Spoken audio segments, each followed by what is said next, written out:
बिहार, जहां राजनीति कोई पेशा नहीं बल्कि कला है, जहां नेता सिर्फ भाषण नहीं देते बल्कि किरदार निभाते हैं, और इस नाटक का सबसे बड़ा किरदार रहा है नीतीश कुमार। कभी सुशासन बाबू कहलाने वाले नीतीश आज खुद अपनी ही राजनीति में कैद नजर आ रहे हैं। बीजेपी से अलग हुए, फिर वापस आए, फिर लालू के साथ चले गए, और अब जनता कह रही है अब बस भी करो मुख्यमंत्री जी, क्योंकि बिहार के लोग सब याद रखते हैं कौन कब किसके साथ था और क्यों था।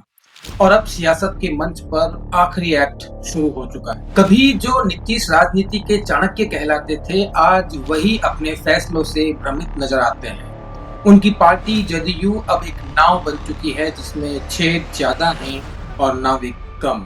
पिछले 2 साल में दर्जनों वरिष्ठ नेता पार्टी छोड़ चुके हैं। कुछ बीजेपी में चले गए, कुछ आरजेडी में, और कुछ राजनीति से ही किनारा कर चुके हैं। ये वही जदयू है जिसने 2005 से बिहार की सियासत पर राज किया, पर अब उसी पार्टी में साइलेंट रिबेलियन चल रही है।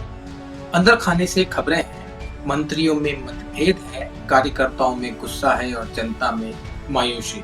नीतीश कुमार अब शायद अपने ही सिस्टम के बोझ तले दब गए हैं। लोग कहते हैं नीतीश अब पहले जैसे नहीं रहे। कभी जो फैसले बिजली की रफ्तार से लेते थे, अब वही निर्णय महीनों तक लटके रहते हैं। यानी बिहार का पहिया अब धीरे धीरे घूम रहा है, और वक्त के साथ साथ नीतीश की पकड़ भी ढीली होती जा रही है। अब आते हैं उस नाम पर जिसने इस पूरे समीकरण को हिला दिया है, पीके। ये पीके नहीं, प्रशांत किशोर, ये वाला पीके। वो आदमी जिसने नरेंद्र मोदी की लहर खड़ी की, फिर उसी बिहार में नीतीश और लालू की जोड़ी बनवाई, और अब उसी बिहार में जन सुराग लेकर लौट आया है। पीके अब सिर्फ चुनावी स्ट्रेटेजिस्ट नहीं है, बल्कि एक मूवमेंट का चेहरा बन चुके हैं। वे गांव-गांव घूम रहे हैं और लोगों से सीधा संवाद कर रहे हैं, और कह रहे हैं कि बदलाव जरूरी है, वरना बिहार यूं ही लटका रहेगा।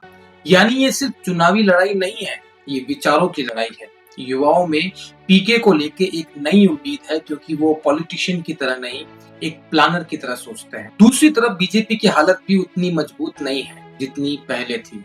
मॉडरेट नेता साइडलाइन है, लोकल चेहरों की कमी है, और नीतीश से गठबंधन की थकान बीजेपी को महसूस भी हो रही। कहा जा रहा है कि बीजेपी अब बिहार में इसके बाद की राजनीति सोचने लगी है, और उधर जदयू में भी भगदड़ मची है। कई पुराने विधायक पीके के कैंप में जा रहे हैं, कई तेजस्वी यादव के संपर्क में बताए जाते हैं। यानी सत्ता की नाव अब 3 तरफ से हिल रही है, बीजेपी, आरजेडी और पीके के साथ, यानी प्रशांत कुमार के साथ। बिहार का चुनाव अब 3 तरफा जंग बन चुका है।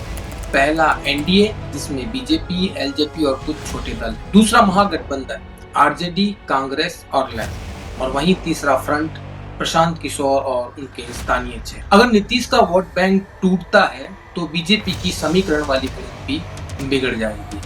अगर तेजस्वी यादव नए युवा चेहरों को जोड़ लेते हैं तो महागठबंधन फिर से लौट सकता है। लेकिन अगर प्रशांत किशोर अपने जन सुराग नेटवर्क को संगठित वोटों में बदल पाए तो ये चुनाव सदी का सबसे बड़ा अपसेट बन सकता है। और यही डर सबके मन में है कि कहीं पीके इस सिस्टम का वाइल्ड कार्ड न बन जाए, क्योंकि बिहार की राजनीति में साइलेंट वोटर हमेशा नतीजा तय करता है। वो बोलता नहीं, पर वोटिंग मशीन में इतिहास बदल देता है। दोस्तों, बिहार सिर्फ एक राज्य नहीं, ये भारत की राजनीति का थर्मामीटर है। यहीं से देश के बड़े आंदोलन शुरू हुए, जेपी आंदोलन हो या मंडल आयोग, हर बार आग बिहार से ही निकली, और इस बार ये आग फिर सुलग रही है।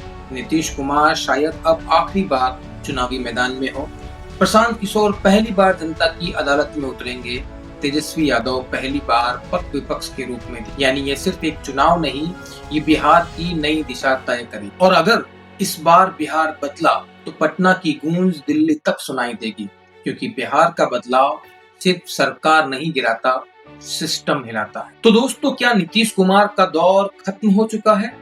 क्या प्रशांत किशोर बदलाव की नई परिभाषा लिखेंगे, या फिर तेजस्वी यादव ही अगला अध्याय शुरू करेंगे?